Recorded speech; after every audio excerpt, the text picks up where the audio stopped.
Hey, how's it going? And welcome back to Wolf Plays Minecraft. We're back in our vanilla world, and as you can see over my shoulder here, we have made a slight modification to the villager breeder. Basically, it's just a channel that goes back into the hill and has a small air pocket that allows the baby villagers to grow up into adult villagers before they get piped out into this channel. I just figured that would make it a little bit easier to deal with them and put them into a trading hall, which we'll probably be building in this little area here. But we'll talk about that a little bit later. Right now, as you can also see, a bee has flown over my shoulder. I've managed to wrangle 2 bees and get them into our beehive. So now, I think we might be ready to also build ourselves a honey and beeswax farm. But for right now, I think our first project is going to be the brand new iron farm, because I'm going to need a lot of iron in this world, and I really don't want to have to dig up all of it. I think it's going to be a lot easier to just farm it from the iron golems. So, I think we may be putting our iron farm somewhere right about here.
So, after many mistakes and a couple of retries and a death or two, we have finally got our iron farm up and running.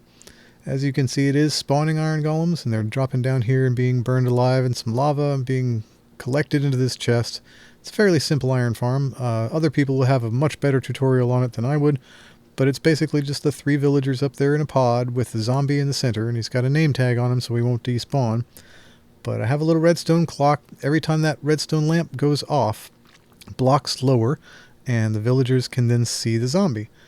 And they get scared, and spawns an iron golem, and then the blocks will go back up and allow them to work and sleep in peace for a few seconds, just to make sure that they are regularly spawning iron golems. And there comes another.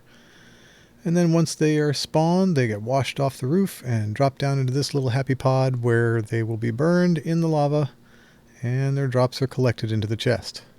And it hasn't been running very long, but as you can see, we already have some poppies and a good amount of iron going. So this will just slowly trickle in over time and add up. And that's what we want. So, now, I think we are ready to move on to another project. Boy, am I glad the iron farm is finally finished. So I see that our 2 bees are out of their hive together at the moment, and this is a great time to breed our 2 bees into 3 bees.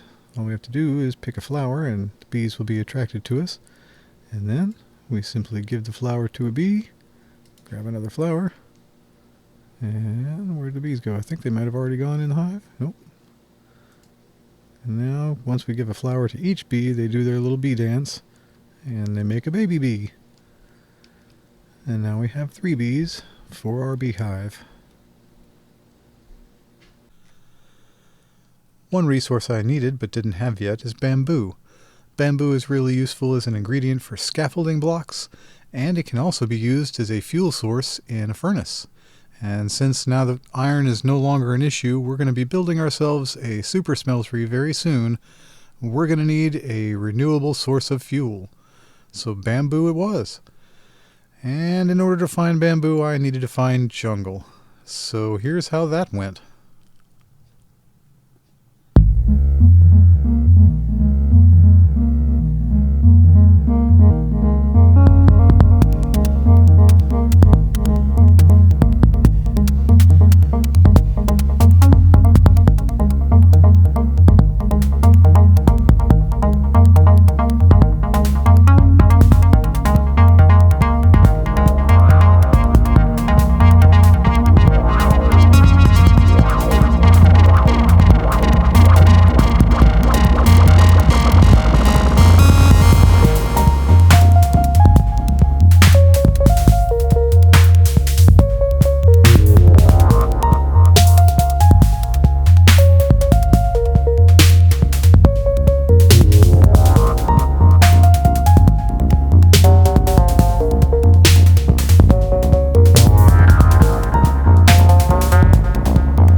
As you can see, that was quite an adventure, but eventually we did get our bamboo, plus we also found some melons and pumpkins along the way.